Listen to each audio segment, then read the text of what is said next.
Bro, chat. Can't tell y'all boys how happy I am to be back at it. Now look. Oh. I'm still not fully unsick, but I'm basically Damn, bro, my chair never made a noise. I'm basically unsick, and I'm wearing the same shirt as yesterday. But don't mind that, bro. Like, don't even mind that, bro. But look, today. Damn, wait, can I remove that? Or am I just like.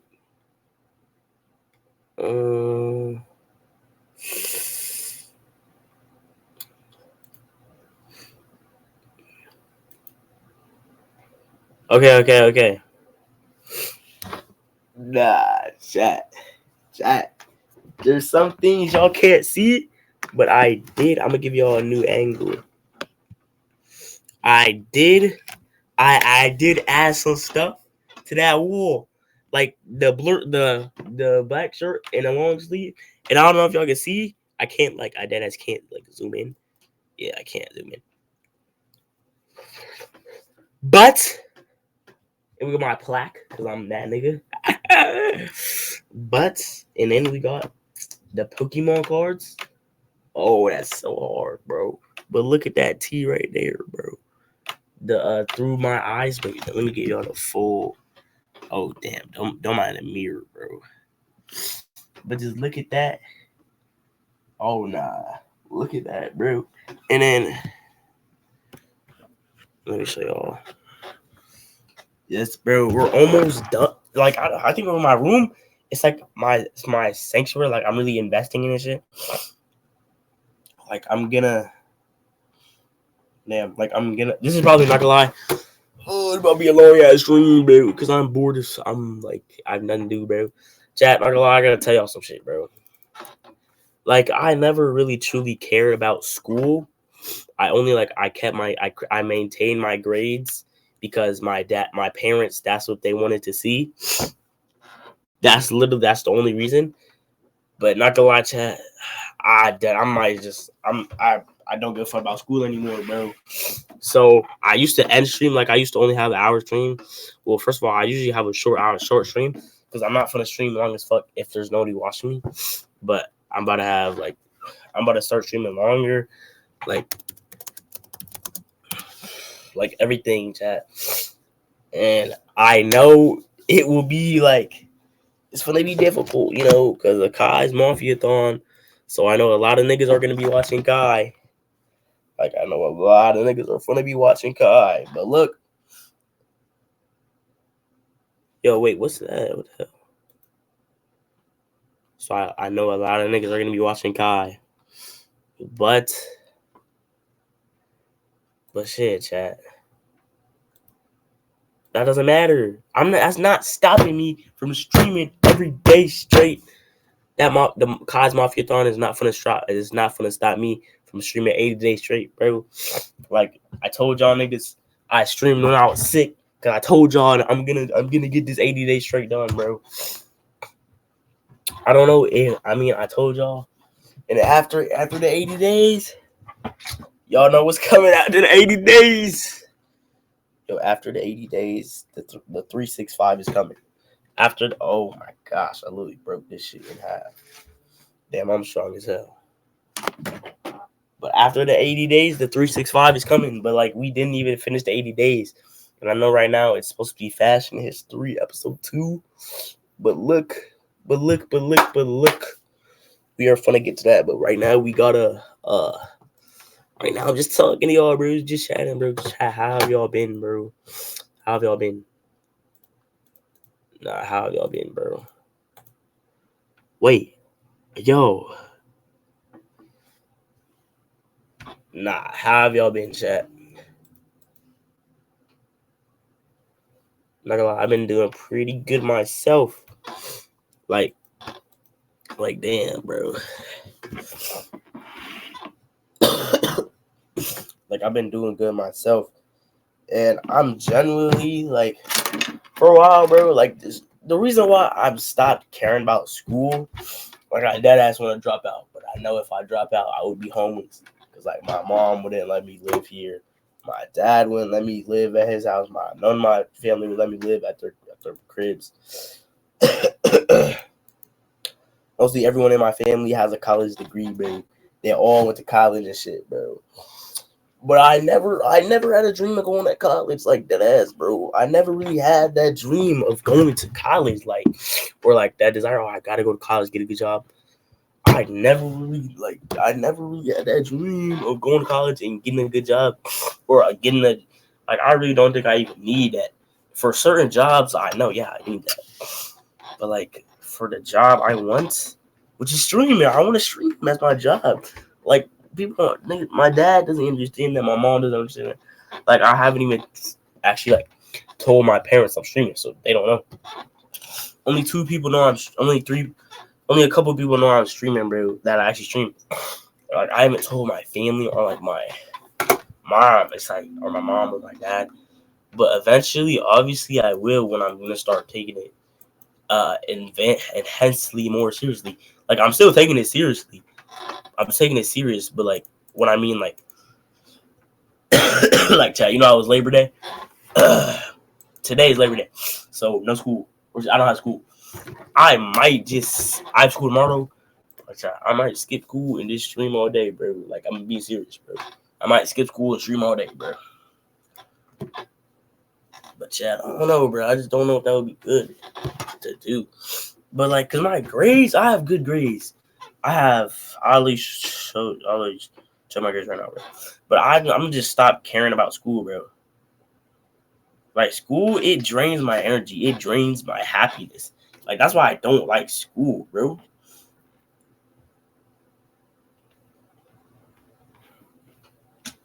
So that's why I'm not like. That's why I don't really care about school, bro. Because it drains my happiness, and I just don't like it. And I understand. I might even dead ass drop out of high school, bro. But my grades are good. I have 2 A's. I have an A in my first. I have an A. I have 2 A's. A B.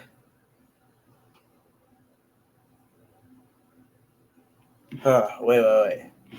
I have 2 A's. A B. Wait, okay. Computer, PE, science.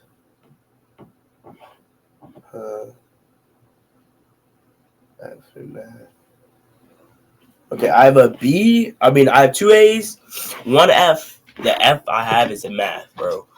I told you, I'm gonna just stop caring about school, bro. Like, I actually don't care about school anymore, bro. It's just like, I don't care, bro. Like, I don't know, Chad. That's literally, I can't explain it to a deeper level, but like,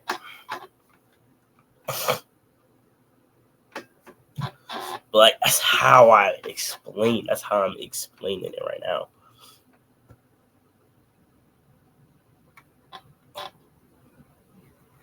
Damn, wait.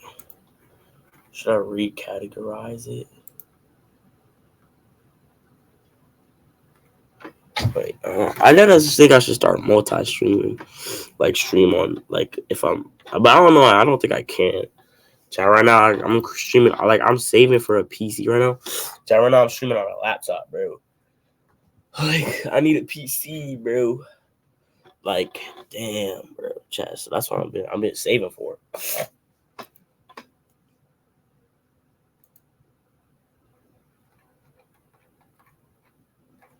Oh my goodness.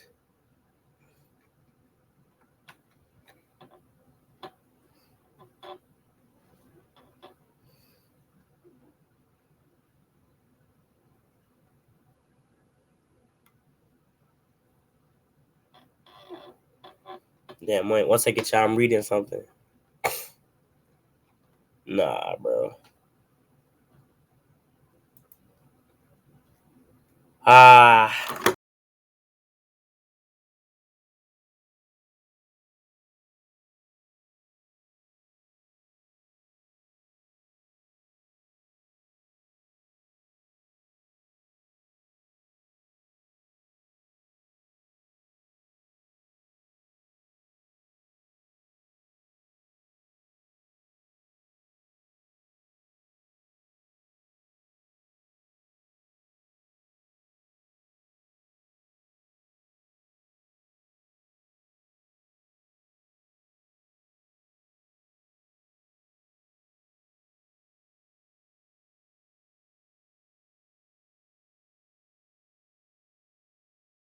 happening? Wait, chat, am I back? Yo. I'm back. I'm back. Am I back? I should be back. Wait, my shit at angle. I'm gonna keep my shit at an angle. I actually like it like that. Wait, but chat, bro.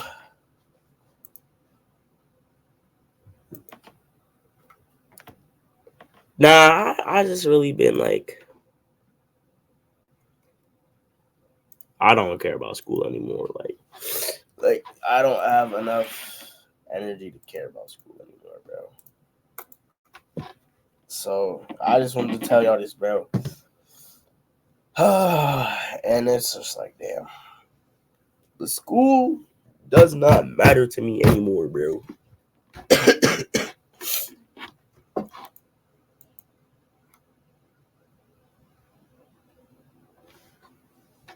Oh, wait, let me try something real quick.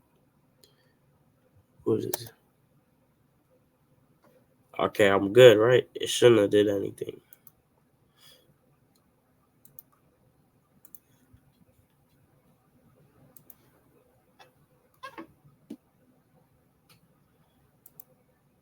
Oh, here we go. Okay, chat. My bad. We need to get to the fashion history. What am I doing? My bad, chat. My bad, bro. My bad. Okay. Where are my headphones? Oh my goodness, that could have been bad. Where are my headphones?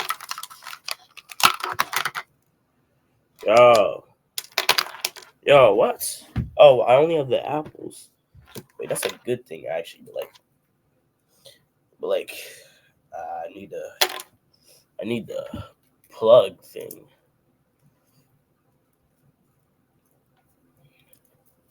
Okay, chat. Let me get my headphones, bro. That I might have to use these. Okay, 1 second, chat. Damn, I'm taking hella long, aren't I? I'll take hella long, bro. Now, 1 second, chat. 1 second, bro. Man, still shot my hand. Nah, that song has been in my head all day, bro. Damn. Nah. Wait. 1 second, chat. Okay. Nah, lock him. Okay.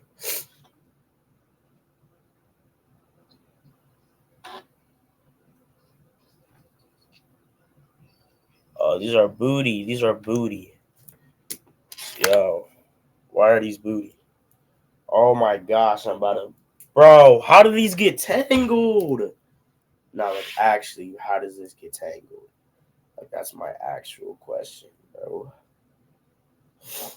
I am still sick, which kind of still sucks. But hey, man, I don't give a flip.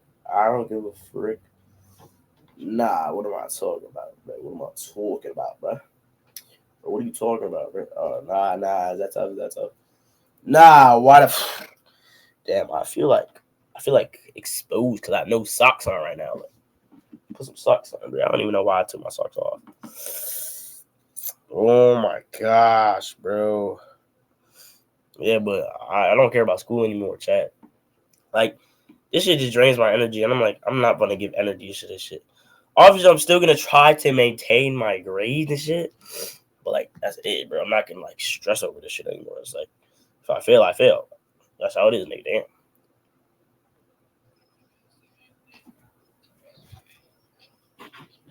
I'm in the box, but it's Ricky. My money, if she picky, saw you today. Out through the city.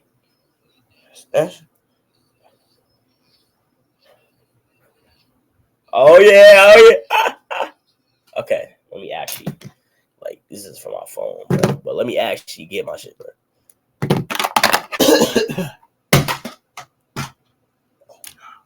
Yo, how did that happen? How did that happen? Whatever. Nah, wait. Nah, I'm good. Today, it's fashion history, episode 2. Yesterday we talked about Balenciaga. Today we're talking about Acne Studios, bro. Now, There's so many tough pieces and tough shorts and like expensive ass jeans from Acne Studios that I want. But look at me, I'm a broke ass nigga. I don't even have a PC. I need it. That's what I'm saving for right now. But like you seen the like those pink ones, those are hard. But like nah. Yes, bro, this shit is so today we're talking about Acme Studios. Wait, chat. What does it mean? Like I'm looking at my Twitch dashboard right now. What does it mean? It says path to affiliate on the side. What does that mean if I hit affiliate?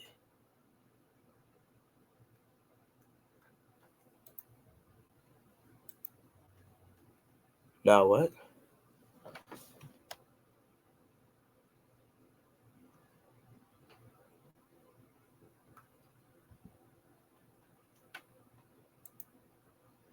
Wait, what? No, he didn't, bro. No, he didn't, bro. Why are we lying? Yo, wait. Don't worry, chat. We're about to get to fashion history in a second. Wait, what? Wait, no, he didn't. Why are we lying? Yo, why?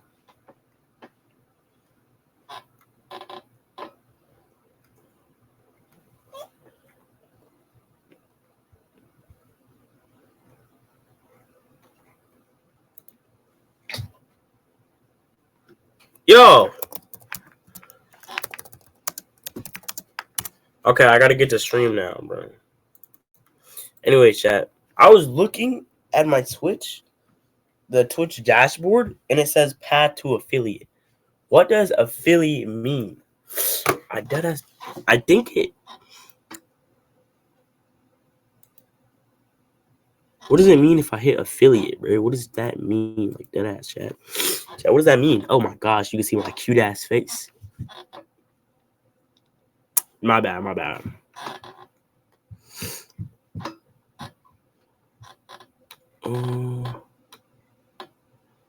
Cheering with bits, subscriptions, ad revenue.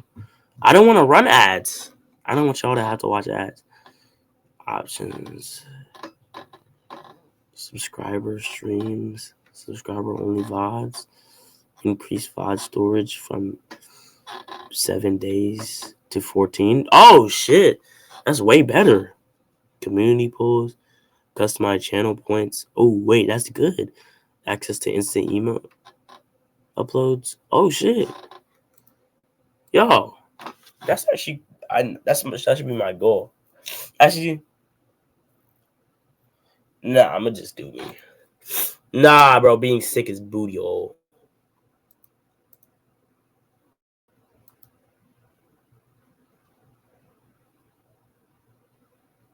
Wait, I really been thinking. Wait, I don't know how to spell that shit.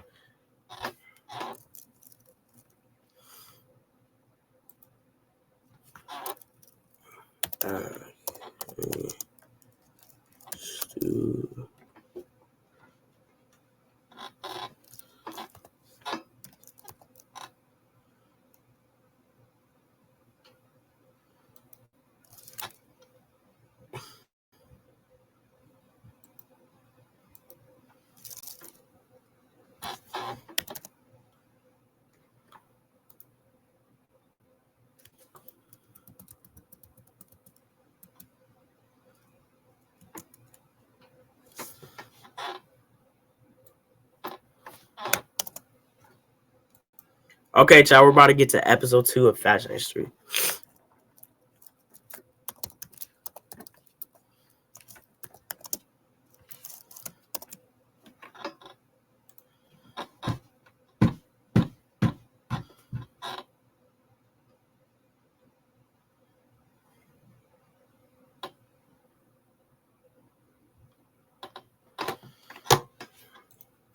Okay, chat.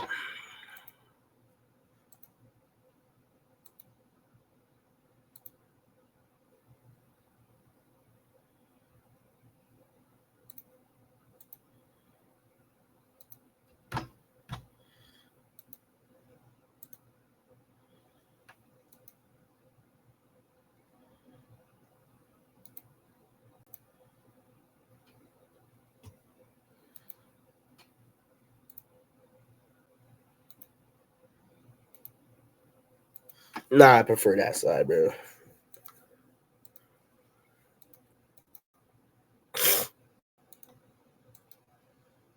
Okay, child, let's get into it, bro. History of Agony Studio. Oh my god, oh my god, oh my god. I've got this dream. Yo, And you're all in it. Let's hear it. With Wells Fargo Premier, a team.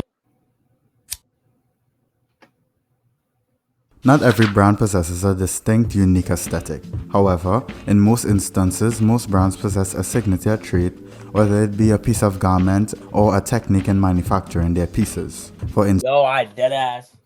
Nah, that's racist if I say that, probably. Bro, I need to switch to something more comfortable. Like, I'm dead ass. This is not what I'm wearing. Not comfy right now. First of all, I need to put socks on, bro. What the fuck? I have no socks on. Nah, what am I doing? Bro, I have no socks on, bro. I feel naked without socks on. Like, actually, it's weird. Nah, that's not even weird for real. Yes, it is. Chat, what do y'all...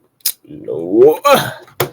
Nah, I feel naked. For instance, Louis Vuitton is known for their bags and their damier canvas print. But Nah. I feel racist doing this, but I deadass can't understand this thing. I literally don't even mean to be racist, bro.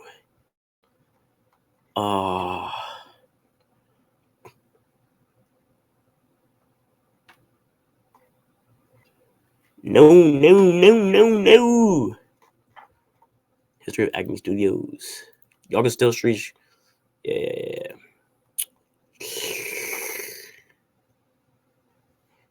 Acme Studios clean. Yo. Chillax.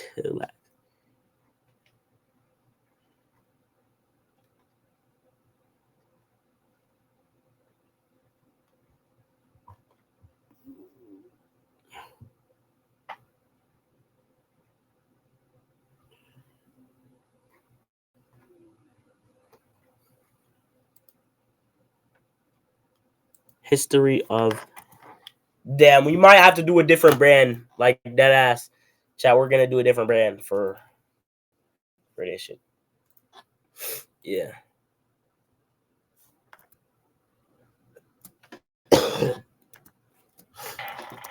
Yo, my chair is pissing me off, bro. How are you making that noise, nigga? I literally... My chair be on some bullshit, bro.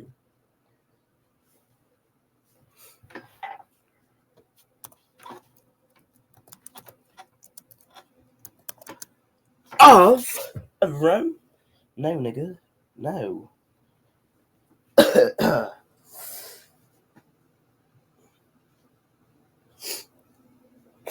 Damn, chat, we're gonna have to do a different brand. So we're gonna do... Wait, yesterday? I think I did Balenciaga yesterday. So we're gonna do history of Mason.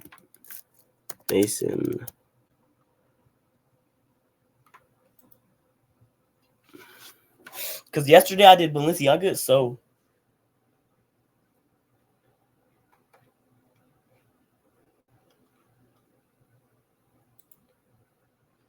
okay, chat. Hey everyone, welcome back to Threaducation. Today we're back with a story that I am personally very excited to tell. Martin Margiela has often been called the Invisible Man, and it's for a good reason. Despite the wild popularity of his eponymous label, he rarely makes public appearances, and he has never given an in-person interview. I don't think he currently owns Mason Margiela. He sold it. Oh, he gave it to, or he sold it. I'm pretty sure he doesn't currently own it. He didn't want the reason why his models wear masks, because I noticed because I was reading articles. Yeah, I'm a smart little fat nigga.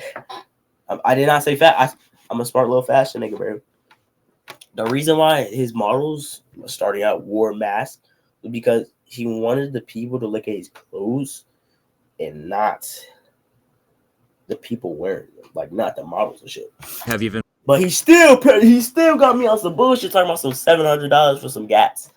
Like, nigga, you know I'm gonna buy it. Like, damn. Heard a rumor that there are no confirmed photos of him in existence, but we'll be addressing that in just a bit. As crazy as all of this is, I've pieced together what little information we have to bring his story to light, and by the end of this video, the most mysterious man in fashion may just be a little less mysterious. So without further ado, let's get into it. This is the history of Margiela. Yeah, I need my bonnet. Y'all notice I didn't have my bonnet on today? In 1957, Martin Margiela was born in Genk, Belgium. This was before other Belgian fashion designers like Raf Simons and the Antwerp Six were even around, so this meant that Martin had very little exposure to the fashion industry growing up. In fact, the only real industry in Genk was coal mining, so he was about as far removed from the arts as you can get. That was all about to change, however, because one day he was sitting down watching TV and he happened to see a segment on Paco Rabanne and André Courrèges, two European fashion designers who successfully ran their own fashion houses. Upon seeing this segment, Martin realized that he wanted to do what they were doing, and so he began his journey into the world of fashion.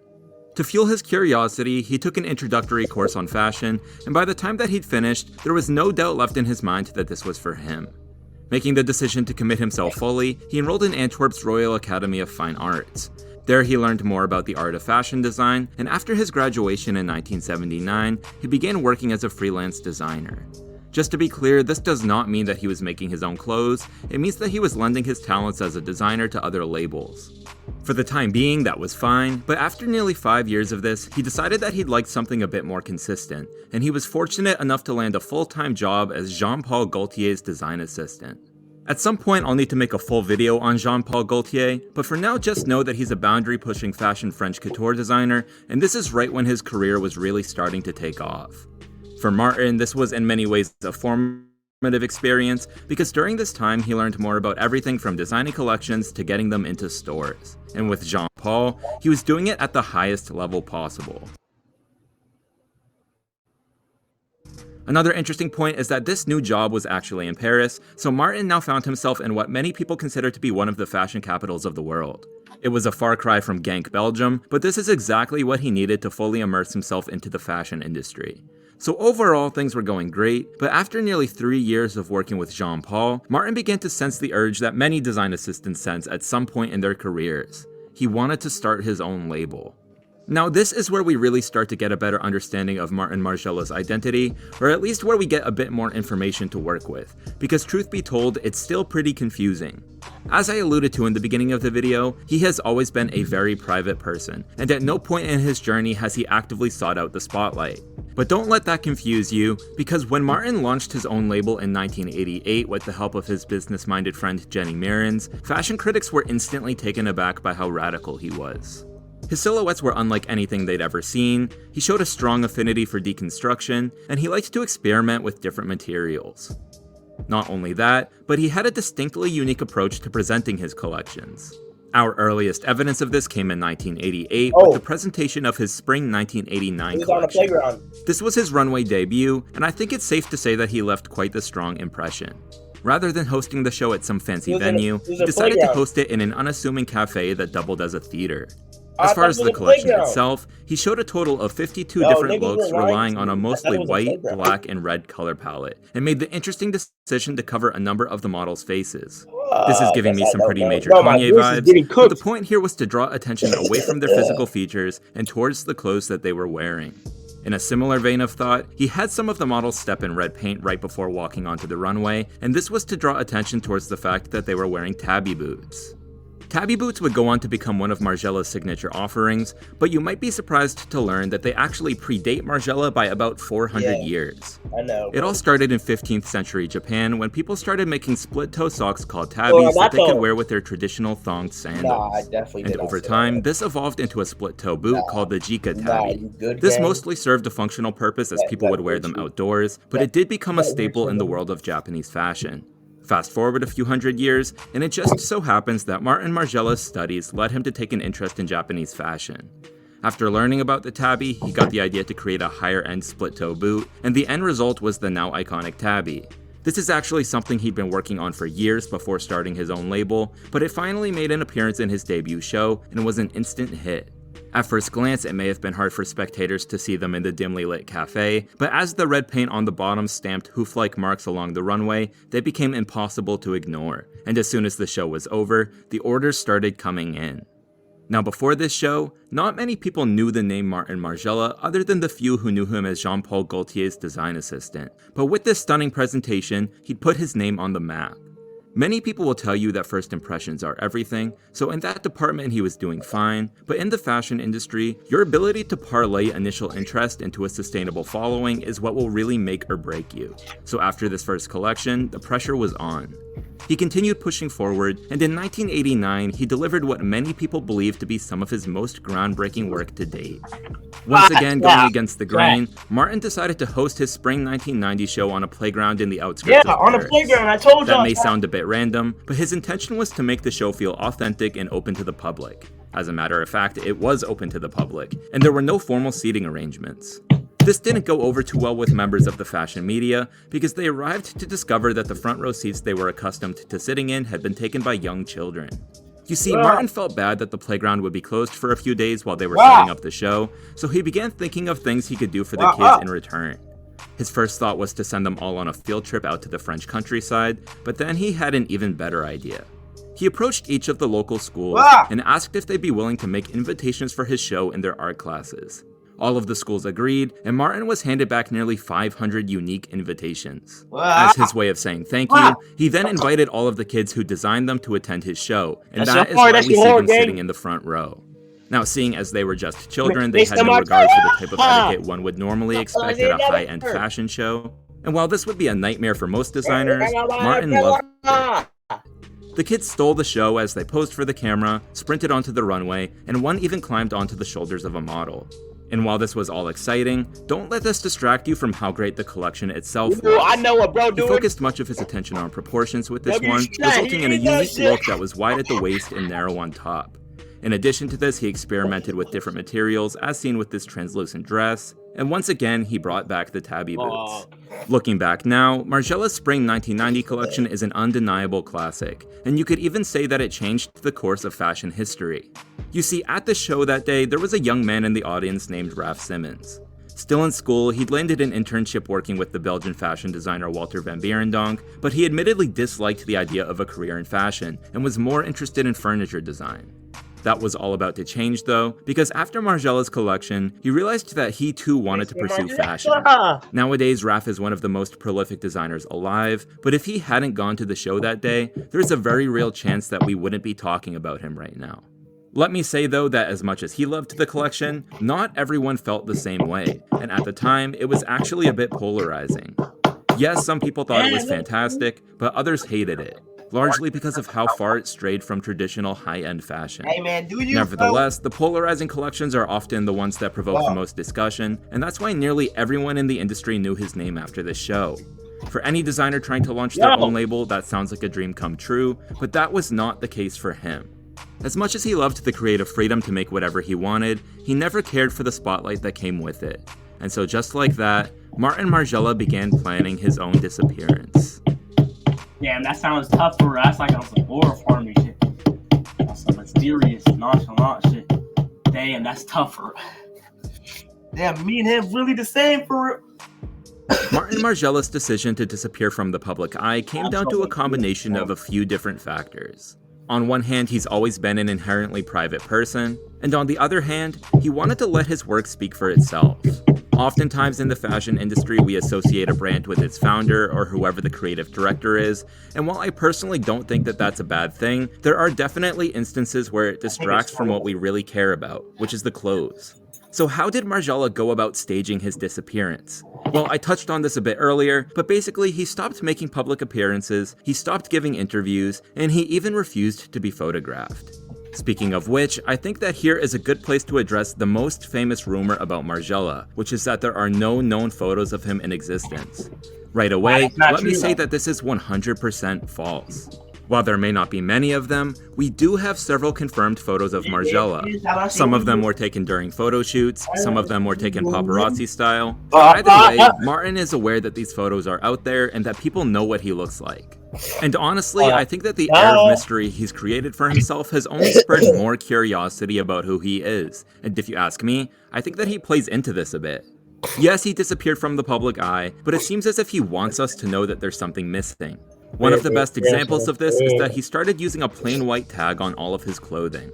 It's extremely simple and nondescript, but like I just said, you know that there's something missing. Why have a tag at all if you're not going to put the name of the brand on it? I will note that the tag wouldn't remain blank, but Chat, the is point I'm there making here logo, still holds up because he decided to That's replace good, it oh with my something that God. is arguably even more cryptic. As you can see, it's That's 3 nice, rows of nice. numbers ranging from 1 to Wait, I think I 23, clicked and the something. cool thing here is that depending on the type of product, the tag will actually be different. I'm not going to go through each and every variation, but here's a list that shows what number will be circled depending on what type of product it is. So for Wait, relax. Bro didn't even go. So I know that 0 is like. I know 0 is like really rare. If you get 0 on your Margiela tag, it's like rare as fuck. And then 11 is for accessories and other shit, like wallets. I know the woman's line is like 4. Yeah. Okay, I don't know how accurate this is because a lot of people say it like there's a lot of different things. Like it says once collection for woman, but then wardrobe for woman. So I 0 and 10. I know 0 is really rare. If like you get a 0, it's like a handmade garment or like a handmade shirt or piece. So like, I hope one day I can find or even buy a 0. If you get what I mean, you gotta get what I mean though. example, the number 22 will be circled on the logo of every Margiela shoe.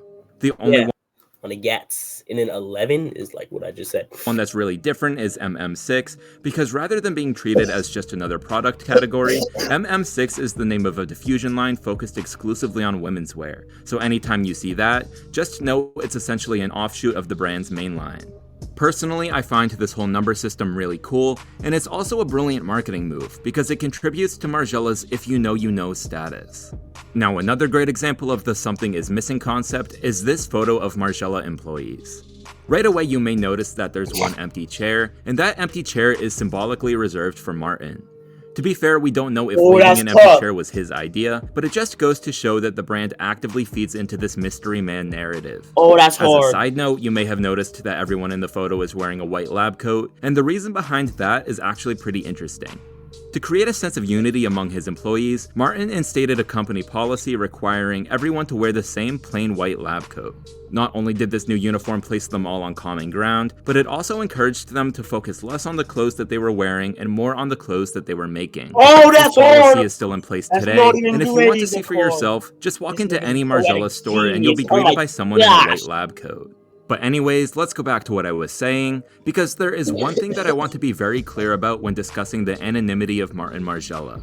Yes, I do think that the brand intentionally leans on this aspect of its reputation, but that does not make the element of mystery here any less authentic. If anything, it makes it more authentic, because Martin really is an intensely private person, and this is something that has been seamlessly woven into the brand's identity. That's why his decision to disappear didn't hinder his progress, it actually helped. I'm sure that he would have been successful either way, but the fashion world quickly became enamored with this mystifying designer putting out stunning collection after stunning collection. Still behind the curtain, he continued to do so for several years, but then in 1997, we got word of news that no one had been expecting to hear. Nah, not me though. Martin Margiela had been named the new creative director of Hermes. Hermes. Wait, what? Wow, he had his own brand. He changed it. He changed his name to Mason Margiela because he didn't want the brand to be about himself. Martin Margiela's appointment as the creative director of women's wear for Hermes came as a bit of a surprise. Through his work at his own label, he had established himself as one of the more avant-garde designers in the industry, and this didn't quite match the profile of a more traditional, somewhat conservative fashion house like Hermes. In fact, during their first meeting, the chairman of Hermes, Jean-Louis Dumas, is said to have asked Martin if he was going to start cutting their bags in half. Part of him was of course joking, but part of him was being serious, because this is the type of radical approach that Martin had become known for. The bottom line was that Hermes was taking a chance on him, and looking back now, I think we can say that things worked out. I'm not going to sit here and tell you that he completely reinvented Hermes, but that was never really his intention. In fact, he sort of used it as an opportunity to reinvent himself. His collections for the fashion house explored a side of luxury and elegance that he had never really explored with his own label, and there's even an argument to be made that his Hermes collections were just higher-end reinterpretations of his Margiela collections. I'm not saying that this was always the case, and he did of course explore a number of new ideas, but there is an undeniable element. Yeah, niggas type in chat. He would only remain at Hermes until 2003, and during that time, he released just 12 collections. But overall, I think that this is a really interesting part of his story. The collections were great, there's no question about that, but it's really fascinating to wonder what made him want to do this. Like I said earlier, his decision to join Hermes came as a surprise to many, and that's because it was so uncharacteristic for a person as reclusive as he was to lend his name and talents to another major fashion house. Maybe it was that same urge he felt as a design assistant that made him go start his own label. It's not uncommon for successful independent designers to want to go join big-name fashion houses, so in that respect, I guess Martin may have been no different. In the meantime though, he was still pushing forward with his namesake label, and with each step of the way, he continued refining the design language that he's become so well known for. He pushed his interest in deconstruction to the absolute limit, he continued experimenting with materials and different silhouettes, he doubled down on his signature white, black, and red color palette, and he never stopped thinking of new ways to present his collections. My personal favorite was his spring 1998 show, where instead of using models, he literally had Margiela employees hold the pieces up on their hangers. Not only was this an interesting Nah, that's tough, bro. That's actually dead. I'm dead as it's tough, bro.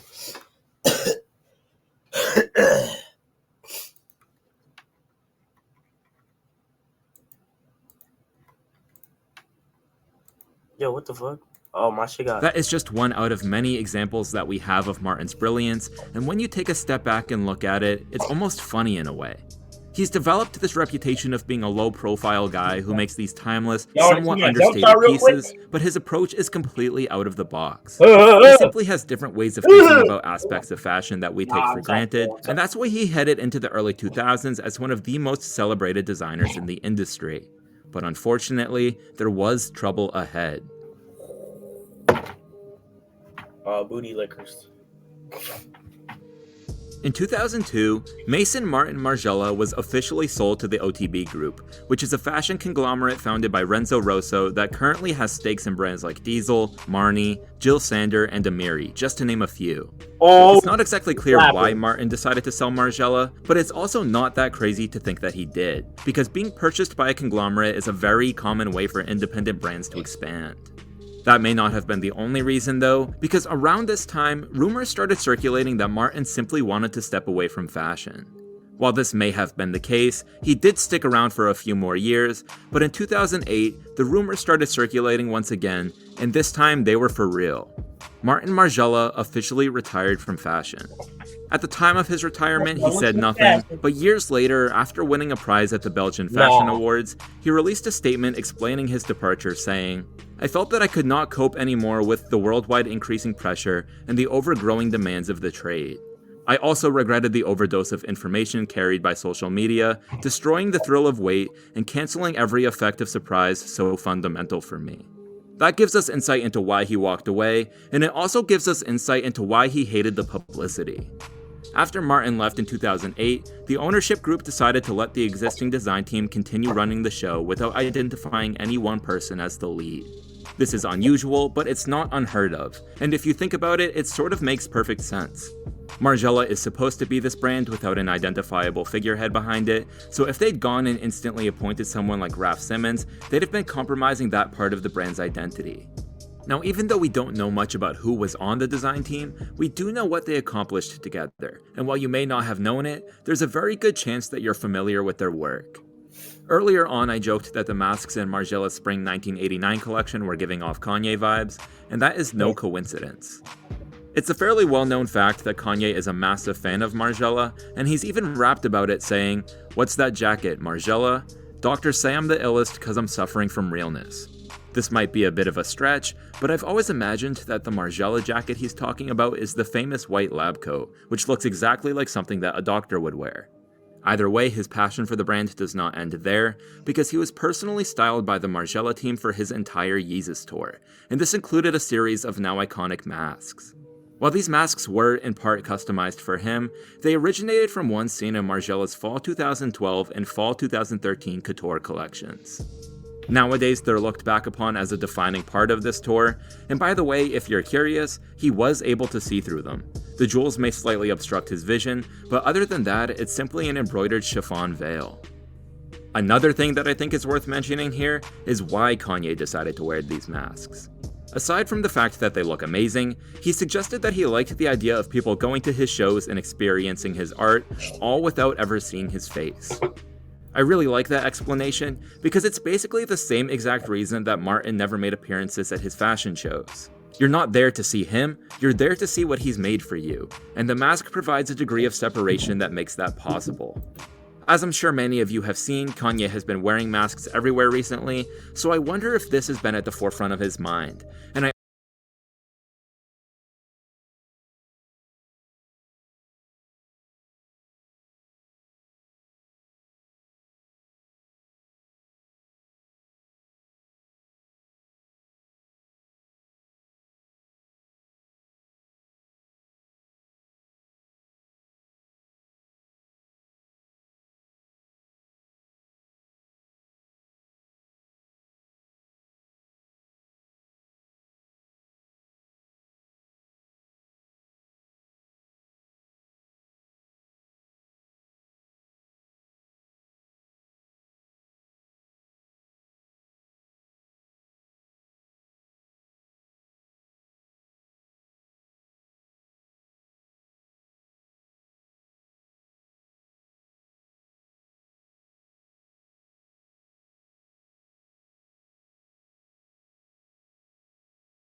Yeah, Bro's lying. Yo, I'm not lying. I never lie.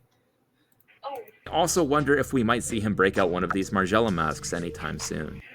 I'm back. Nah, guys, I ate pizza tonight. I'm back. guys, if me and Wilson didn't break up that one time, it would technically be a 3 month tomorrow. Yeah, damn. That sucks for you. It's him and Zeta's like 6 months, bro. Damn, they've been together since 7th grade. I doubt, bro. There's haters. Nah. Oh. Nah, say that. Wait, are you going to school tomorrow?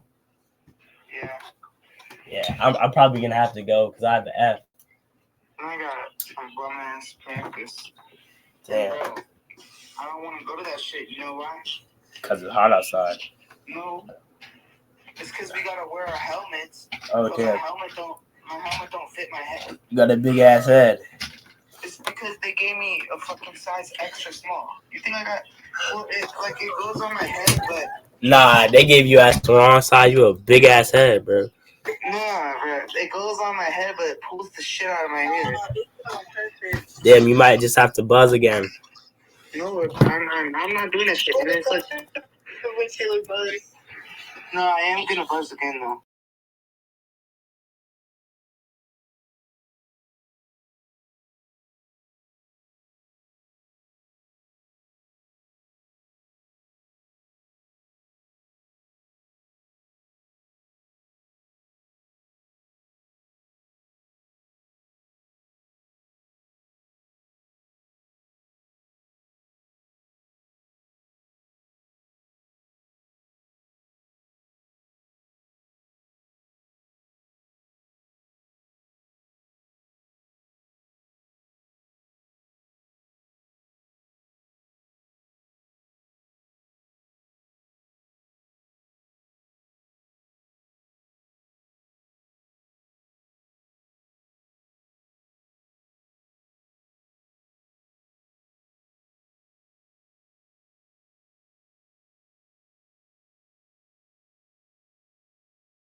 Okay, I gotta finish the video. I won't get my hopes up. My but bad, this is yeah, still I a was cool going part for of like a Martin's long history, ass time, and it was bro. all made possible by the design team that stepped up when Martin left. As Wait, much as nah, everyone I did. That's gonna end. Wait, bye, bro. Love y'all, bro. See you tomorrow. Mwah.